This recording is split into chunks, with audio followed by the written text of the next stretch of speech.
अभी करीब में एक जगह पर एक मस्जिद से इमाम साहब को इसलिए निकाल दिया गया कि वो मस्जिद के साथियों की जो हफ्ते में एक मरतबा गश्त के बाद उमूमी बात होती है उसमें बैठते नहीं।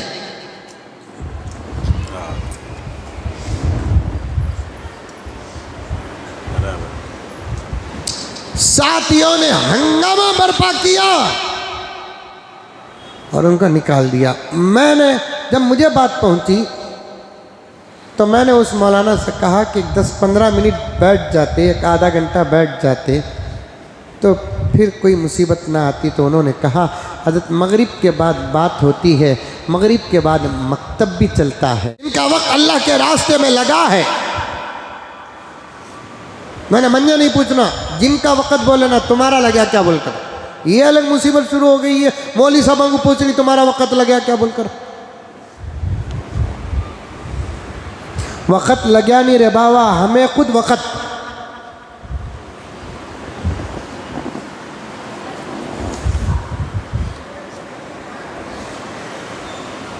एक है शादी को जाकर दावत खाकर आने वाला, एक है शादी का नौशा। तुम लोगों सब शादी को जाकर दावत खा को आने वाले, हमें ये शादी के नौशा। अंडरस्टैंड? तुम्हें दावत तबलीग में वक़्त लगाने वाले उलमा खुद दावत हैं, उलमा खुद तबलीग हैं।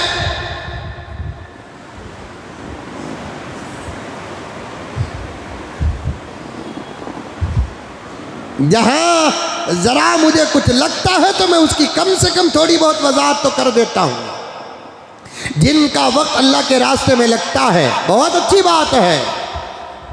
दावत व तबलीग किसी मसलक का सेवा नहीं है, हर मसलक की अमानत है।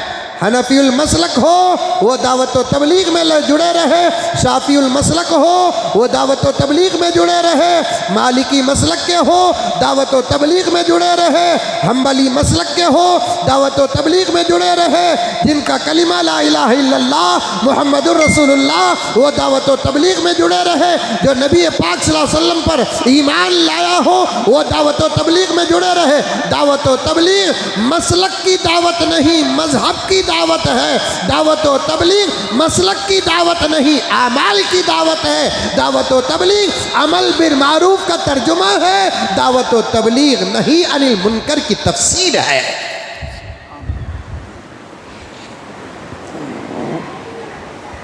उम्मत को दीन की तरफ बुलाया जाता है। आज दीन की हिफाजत के असबाब में से एक सबब दावत व तबलीग भी है। मौलाना मैं सुनिया ना तुम्हें दावत के खिलाफ बोलती रहा, दावत के खिलाफ कौन भी नहीं बोलता बाबा।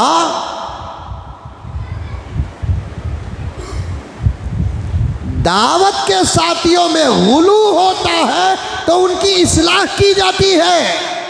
दावत के खिलाफ कोई नहीं बोलता क्योंकि दावत दीन का शोबा है, तबलीग दीन का शोबा है, जमात की नक्लो हरकत दीन का शोबा है, उम्मत की फिक्रों में से एक फिक्र है।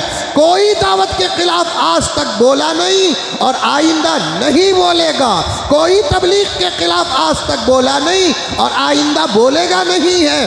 दावत दीन है, दावत दीन है, तबलीग दीन है। साथियों में जब कमी पेशी आती है, तबलीग के साथियों में कुछ गुलू आ जाता है, उनकी इस्लाह के लिए जब उलमाए किराम बयान में कुछ फरमाते हैं तो फिर साथी समझ जाते हैं ये मौलवी दावत का खिलाफ है, ये मौलवी तबलीग का खिलाफ है। अगर दावत के खिलाफ होते 15 साल हम मदरसे में क्यों पढ़ते, तबलीग के खिलाफ होते तो फिर 15 साल मदरसे में क्यों पढ़ते। और मदरसों में पढ़ाना, कुरान पढ़ाना, हदीस पढ़ाना, फ़िक़ह पढ़ाना और दूसरे उन्वान और दूसरे फ़नून पढ़ाना, खुदा वहदहू ला शरीक की कसम ये तुम्हारी दावत से पहले के दावत के रास्ते। एक है दावत खास, एक है दावत आम। एक है दावत खास, एक है दावत आम। दावत आम हर कोई दे सकता है। पढ़ा लिखा भी दे सकता है, अनपढ़ भी दे सकता है, लेकिन दावत खास सिर्फ पढ़ा लिखा दे सकता है। और वो दावत खास के जिम्मेदार उलमाए किराम हैं, दावत आम के जिम्मेदार उम्मत का हर फर्द है। आई बात समझ में? अरे आई नहीं है। दावत खास का जिम्मेदार कौन? उलमा। उलमा जो दावत देते हैं वो आम इंसान दे नहीं सकता। उलमा की दावत दर्स है, उलमा की दावत तबलीग है, उलमा की दावत तदरीस है, उलमा की दावत इमामत है, उलमा की दावत खिताबत है, उलमा की दावत हिफ्ज़ कुरान है, उलमा की दावत मकातिब का इंतज़ाम है, उलमा की दावत मदारिस का इंतज़ाम है, उलमा की दावत फ़िक़ह की मजलिसें हैं, उलमा की दावत इज्तिहाद है, उलमा की दावत इस्तिदलाल है, उलमा की दावत इस्तिंबात है, उलमा की दावत दुश्मनान इस्लाम के एतराज़ात का जवाब है।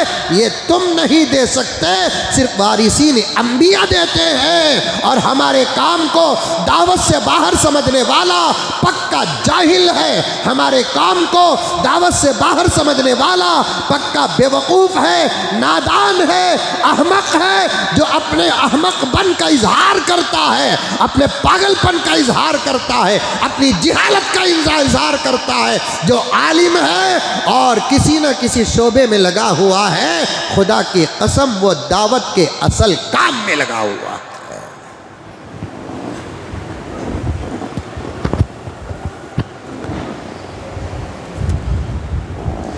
तुम भी करो दावत का काम, बोलो इंशाअल्लाह। हम भी करेंगे दावत का काम। अब मैं 1 घंटा बयान करता हूँ, 1.5 घंटा बयान करता हूँ, क्या मुर्गी के टांगा घसीट लूँ? दीन ही की तो बात कर रहा हूँ। तुम्हारे दीन के बातों का निसाब इतना, हमारे दीन की बातों का निसाब इतना।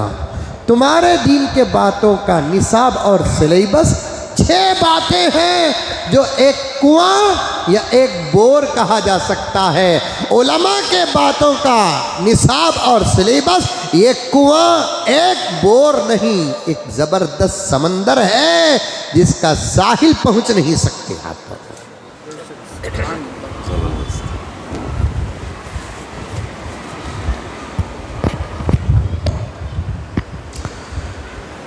और ये बातें मुझे बोलना ज़रूरी था, तो मैंने इस बातों का इजहार कर दिया, क्योंकि अभी करीब में एक जगह पर एक मस्जिद से इमाम साहब को इसलिए निकाल दिया गया कि वो मस्जिद के साथियों की जो हफ्ते में 1 मरतबा गश्त के बाद उमूमी बात होती है उसमें बैठते नहीं।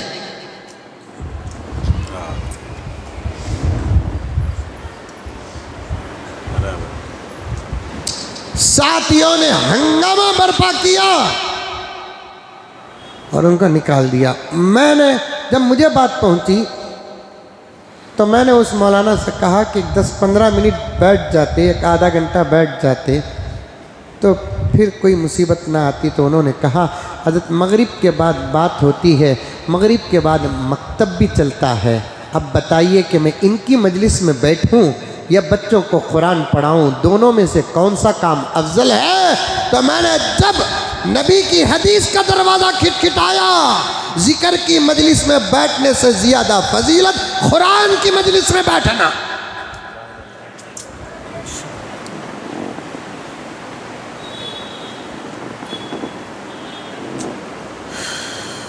इस्लाह की ज़रूरत है,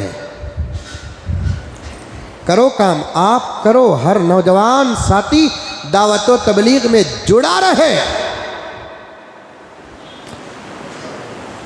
दावत व तबलीग में जुड़ा रहे।